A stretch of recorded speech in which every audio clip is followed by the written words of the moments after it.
Hello students, so this is question number 18। Important question है और एक अलग तरह का क्वेश्चन है हम कहेंगे, क्योंकि इसमें जो न्यूमरेटर है वो भी आपकी पावर 4 है। You can see x square plus 1 x square plus 2 जो कि एक्स की पावर 4 बन जाएगा after multiplication. Similarly in the denominator. तो अब सबसे पहले तो ये जो फ्रैक्शन है या फिर ये जो रैशनल फंक्शन है वो है इम्प्रॉपर, क्योंकि डिग्री न्यूमरेटर और डिनोमिनेटर की सेम है। तो डिग्री सेम होने की वजह से हमें पहले इसको डिवाइड करना पड़ेगा। तो फर्स्ट ऑफ ऑल डिवाइड करेंगे, 1 पे जाएगा ये x raise to power 4 7x square plus 12 upon, now you can change the sign. After changing the sign जो आपका x की पावर 4 है वो हो जाएगा कैंसिल, और यहाँ पे बचेगा -4x² -10। तो now this is your quotient, this is your remainder and this is your divisor.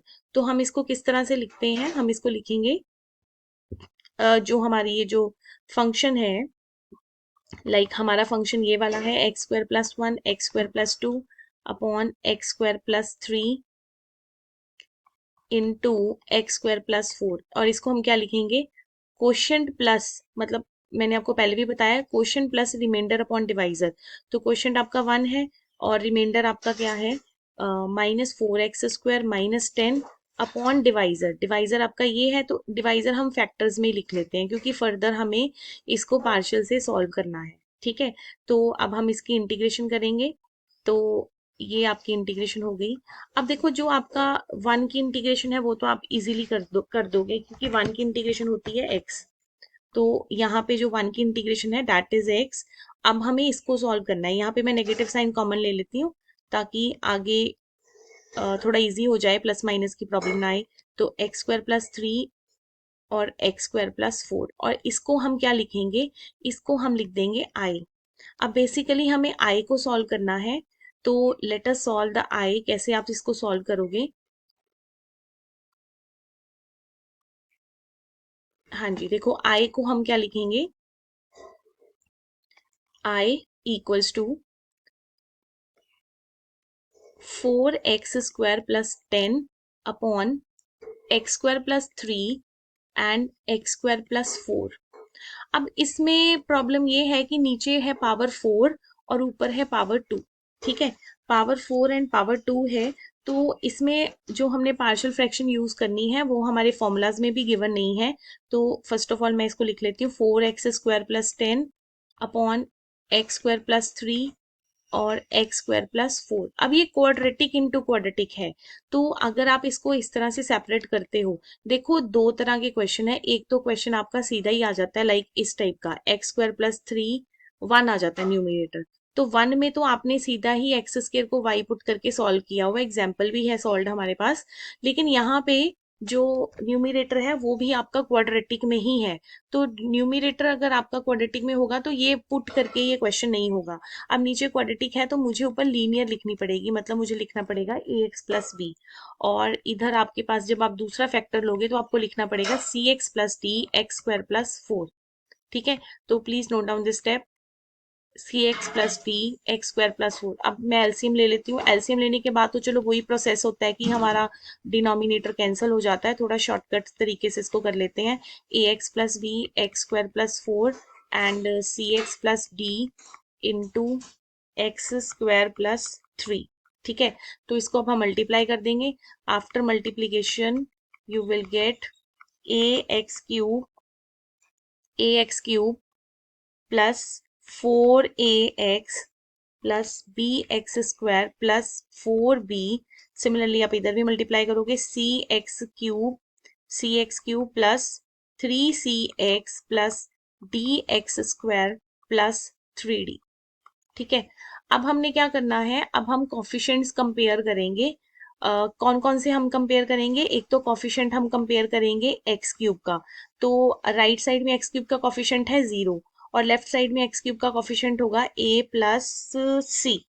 ठीक है, then coefficient of x square का राइट लेफ्ट में कॉफिशिएंट है 4 और राइट में है b और b+d। ठीक है, फिर कॉफिशिएंट ऑफ एक्स का कॉफिशिएंट आपके पास इधर 0 है और दूसरी साइड है 4a प्लस 3c। और लास्ट में हमारे पास आ जाएगी कांस्टेंट टर्म। कांस्टेंट टर्म हमारे पास इधर 10 है और 10 के बाद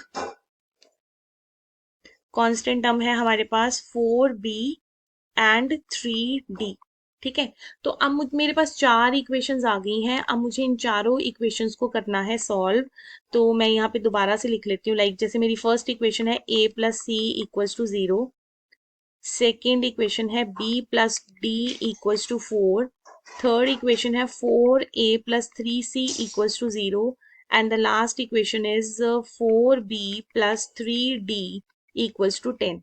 ठीक है, तो अब इसमें कोई भी कॉम्बिनेशन फिट नहीं हो रहा कि हम सॉल्व कर सकें। तो हम क्या करेंगे, यहाँ से a को पुट कर देंगे -c। तो a को जैसे मैं यहाँ पे -c पुट कर देती हूँ। जैसे वैसे तो दोनों इक्वेशन ये सेम ही है, तो यहाँ से आंसर निकल जाएगा। तो आप यहाँ पे -c पुट कर दो, तो बेटा c की वैल्यू तो 0 आ जाएगी। c आ गया आपके पास 0। ठीक है, c 0 है तो a की वैल्यू भी 0 आ गई, c भी 0 आ गया, a भी 0 आ गया। राइट, अब हमने निकालना है b और d। तो b और d को हम यहाँ पे अलग से सॉल्व कर लेते हैं। b plus d equals to 4, 4b plus 3d equals to 10। तो मैं फर्स्ट को 4 से मल्टीप्लाई कर दूंगी। 4b plus 4d equals to 16, 4b plus 3d equals to 10 और sign change cancel, d equals to 6। d की वैल्यू 6 आ गई। तो अगर d 6 है तो b की वैल्यू आ जाएगी -2। तो हमारे पास ओवरऑल हमारे पास दो ही वैल्यूज आ रही हैं। a और c तो हमारे पास आ रहा है 0, b आ रहा है -2 और d आ रहा है हमारे पास -6। तो अब आपका इंटेग्रल सॉल्व करना है। क्वेश्चन ऑलमोस्ट कंप्लीट है।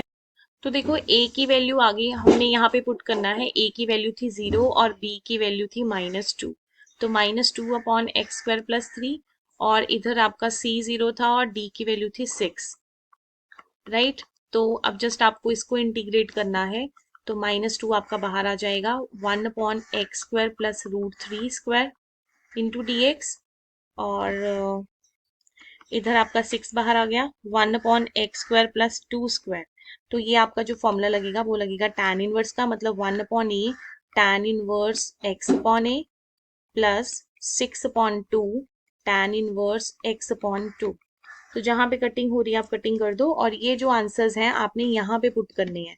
फाइनल जो आंसर है वो यहाँ पे पुट होगा, x minus minus minus plus हो जाएगा, 2/√3 tan इनवर्स x अपॉन √3, और इधर आपके पास कटिंग करके आ जाएगा 3 और एक बाहर नेगेटिव पड़ा हुआ है, तो -3 tan inverse x upon 2 plus c। So that is your answer. Important question है, इसको एक दो बार आपने सॉल्व करके देख लेना है। और जो y वाला फॉर्मूला तब लगेगा जब आपका न्यूमिरेटर 1 होता है, ताकि आप इसको सेपरेट करते हो इजीली सेपरेट हो जाता है। लेकिन अगर आपके पास यहाँ पे quadratic upon power 4 by quadratic आ जाए तो आपको इस तरह से ही क्वेश्चन ये करना है। नेक्स्ट बेटा 19th question, integration of 2x upon x square plus 1 x square plus 2। तो अब देखो इस क्वेश्चन में क्या खासियत हो गई कि यहाँ पे एक्स स्क्वायर है लेकिन ऊपर 2x दिया हुआ है। तो अब मुझे पता है कि अगर मैं एक्स स्क्वायर को मैं पुट कर दूं t, जैसे मैंने एक्स स्क्वायर को t पुट कर दिया तो ऊपर उसका डेरिवेटिव पड़ा हुआ है।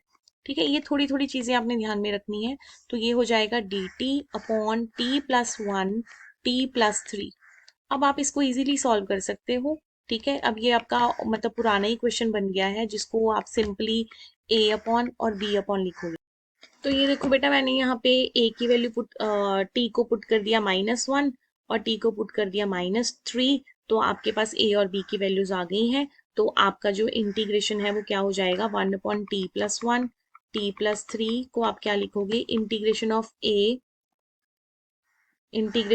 a अपॉन, एक second, a upon T plus 1 b upon T plus 3। तो a की वैल्यू थी आपके पास 1/2, ये लॉग मॉड हो जाएगा, सिंपल है, नीचे फंक्शन ऊपर डेरिवेटिव है, और यहाँ पे b की वैल्यू और log mod t plus 3 plus c, और लास्ट में हम t को पुट कर देंगे x square plus 1 minus 1/2 log mod x square plus 3 plus c। So that is your answer. Next बेटा 20th क्वेश्चन आपका सेम क्वेश्चन है, हमने पहले भी किया है, जो हमने x की पावर n वाला किया था। तो इस क्वेश्चन में करना तो आपको कुछ नहीं है, आपको x की पावर 4 को t पुट कर देना है और उसका डेरिवेटिव आ जाएगा 4x³ dx equals to dt। अब आपको ना x³ dx को हम लिखेंगे dt/4। अब बेटा आपको ना न्यूमिरेटर में x³ बनाना है, ठीक है। तो मतलब अगर आप इसको x³ से मल्टीप्लाई कर रहे हो तो x³ से डिवाइड भी करना पड़ेगा। तो ये देखो आपके पास क्या बनेगा, x³ dx अपॉन x की पावर 4 x की पावर 4 - 1। सिंपल है, बस याद रखना, एक तो ये क्वेश्चन हो गया, एक ये वाला क्वेश्चन हो गया।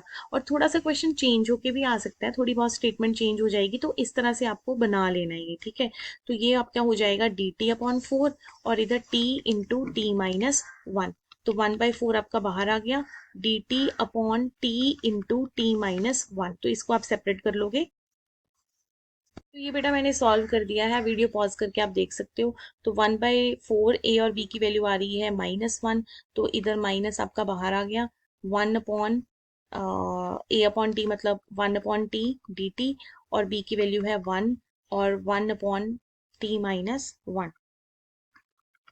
बस आपको इसका इंटेग्रल करना है।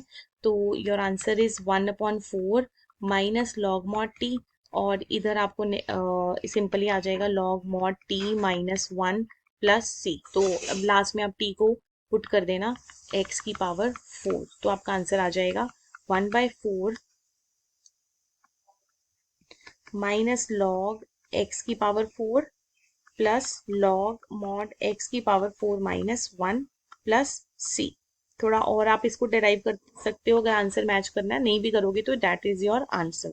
बेटा जो 21st क्वेश्चन है ना, इंटेग्रल ऑफ e⁻x-1, तो इसमें देखो क्या करना है, एक ये क्वेश्चन, दूसरा और ये तीसरा, ये क्वेश्चन बिल्कुल सेम है। इन सब में आपने पुट करना है, जैसे मैंने e की पावर x को t पुट कर दिया, और e की पावर x का डेरिवेटिव आएगा e⁻x dx equals to dt। तो मतलब आपको ex से मल्टीप्लाई करना है, ex से डिवाइड करना है। तो ये तो हो जाएगा dt और नीचे आ जाएगा t इंटू t-1, ठीक है। तो अब तो ये क्वेश्चन आपका इजी हो गया ना, पार्शियल फ्रैक्शन से आप इसको कर लोगे a/t प्लस b/t-1। तो 1 equals to a into t-1 plus b into t। तो एक बार आप t को पुट कर दोगे 1 पुट करोगे तो आपके पास b की वैल्यू आ जाएगी 1, और एक बार आप t को पुट कर दोगे 0 पुट करोगे तो a की वैल्यू आ जाएगी -1। देखो बेटा मैंने ये सॉल्व कर दिया है सारा, ए की वैल्यू बी की वैल्यू पुट कर दिया, आपने इंटेग्रल ले लिया 1/t का इंटेग्रल लॉग मॉड टी और t-1 का लॉग मॉड t-1, लॉग ए माइनस लॉग बी को हमने लिख दिया लॉग a/b, और लास्ट में हमने t की वैल्यू पुट कर दी। So that is your answer. 22nd question easy question है, मैंने आपको यहाँ पे हिंट लिख दिया है, तो आप इसको ऐसे स्प्लिट करके आप इसको इंटीग्रेट कर सकते हो, बहुत बार हमने ऐसे क्वेश्चंस किए हैं। 23rd क्वेश्चन में देखो ये आ गया लीनियर इंटू क्वाड्रेटिक। तो 23rd में लीनियर इंटू क्वाड्रेटिक है और क्वाड्रेटिक के फैक्टर नहीं बन रहे, तो आप उसको क्या लिखोगे a/x और bx plus c/x² + 1, bx plus c/x²+1। तो यहाँ से a की वैल्यू आ जाएगी 1, b की वैल्यू है -1 और c की वैल्यू है 0। फिर आप इसको इंटीग्रेट कर सकते हैं।